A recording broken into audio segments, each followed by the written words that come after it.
take your chances. It's as simple as that. Well, not as simple, but you catch my drift. It's so much easier to stay in that loop that loneliness puts you in, which is to wake up, go to school, go to work, eat, go to study or watch a movie or play video games, eat again, and then go to sleep and repeat.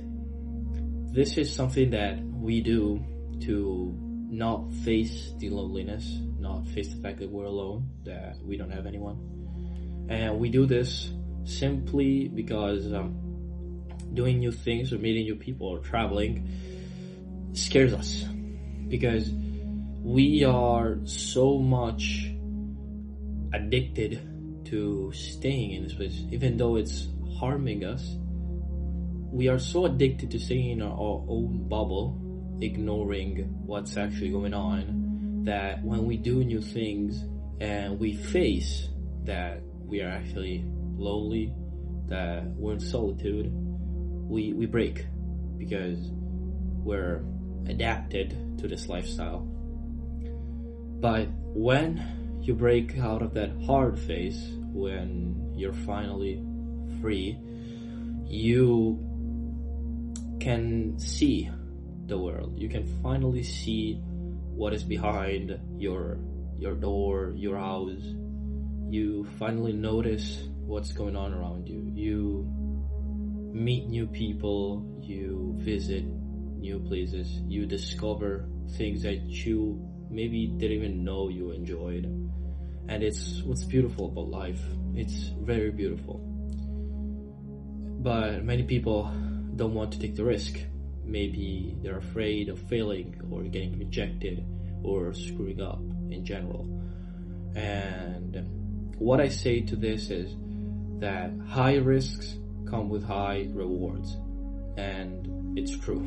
The bigger the risk, the bigger the reward. And I know it's scary. I know when you look at that, it looks like a gamble on your whole life. But trust me, it's worth it. Because if you put your heart into it, if you put your will into it, I think that you will live so much better. And it's one of the many steps of loving yourself. Because to love others, you must love yourself first. And it's probably what will make you stop pushing people away, or maybe stop being so hard on yourself, because you realize that you're not alone. There's 8 billion of us on this planet. Everyone screws up. Everyone does mistake. But I'm sure that no mistakes can be too big to fix. I'm sure that everyone can recover from their mistakes. I'm sure that anyone can become better day by day. And one of the many ways to do this is to take your chances. It's hard, it's confusing, but it's useful, it's good, it's something good. It might not seem good at first, it might seem like it's a trap that I'm leading you into the same cycle, that I'm gonna hurt you even more. But it's not. The first step will always be the most difficult, but once you take that, it's a slippery slope towards a happy ending and finding the right thing for you, the right person maybe, the right activity, the right place. And this also leads us to the next point, which is another way of dealing or maybe even coping with loneliness. Self-reflection, by definition, means to think seriously or reflect upon one's actions or words.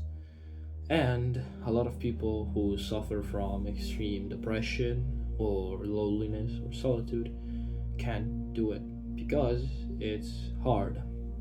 They lock themselves in this cycle I talked to you about, and they do this just so they can run away from who they are, from their problems, from their mistakes, because when they think of themselves, they think about hate, regret, and remorse, which is not self-reflection. Regretting something is thinking about an action you did or something you said and saying, oh, I shouldn't have done that, I should have said that, whatnot. And it hurts a lot because it leads people to become essentially numb about themselves. They can't enter a conversation about one's self because everything that pops in their mind when they think about themselves is hate. But self-reflection can help. It's one of the most efficient ways of coping with loneliness, and it's also one of the hardest methods because the first step is to think of yourself and not think about how you hate yourself, because self-reflection is not like regret, which is condemning oneself about the actions that you committed, but it's instead problem solving. You try to solve what's wrong with you, and you try to reflect on how you can be better. Slowly but steadily, they said, you can become always someone better. You can always change, and it's slow because it's slow. It's not like a snap of a finger change, but it's steady. And if you keep going, you will eventually reach your desired change objective. And this leads us to our final point, which I hope you will enjoy. Finding your people, finding the right audience, the right group. It seems hard, it seems way harder than it is, but it's not. It's actually quite simple. This is mostly thanks to social media and the numerous platforms and apps that grant you the capability of meeting new people, especially the ones who may share a few things or not in common with you. But finding your people doesn't reside only online. If you think that you've met everyone in your city, I assure you, you're wrong. You haven't met everyone in your city. And maybe the person who seems like you don't want to meet, maybe they could be your best friend if you actually spoke to them. It's about finding common interests, a fandom, humor, anything, hobbies.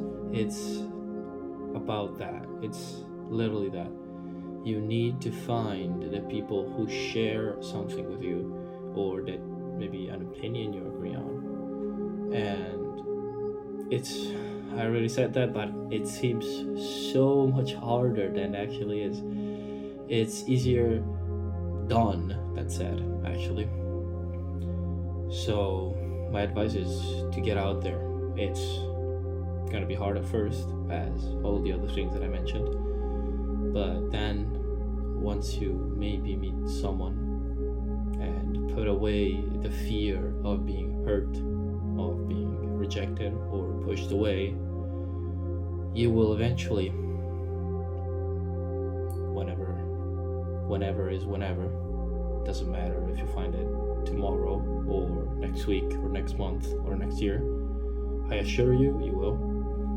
And whether they're online, whether they're in real life, which I hope for you, it will be beautiful, because you'll regain faith in humanity. You will regain faith in the chance of someone being like you. Because when you're lonely, when you're in solitude, you feel like you're the only one. You feel like you're alone. You feel like you have no one, and there's nobody like you, and that you don't belong anywhere. But it's not true. There's always someone like you. For Christ's sake, there's 8 billion of us. It's impossible that there's someone who doesn't have any common interests with everyone, with someone at least, not everyone, but someone. And this is it. I hope you enjoyed this video. I hope this helped you. If someone wants to share their experiences, maybe give a few more accurate advices, I would love to hear your stories. Or maybe someone's older than me and can give a wiser opinion. It will be beautiful. If you just want to comment and express how you think, how you feel, I would love to.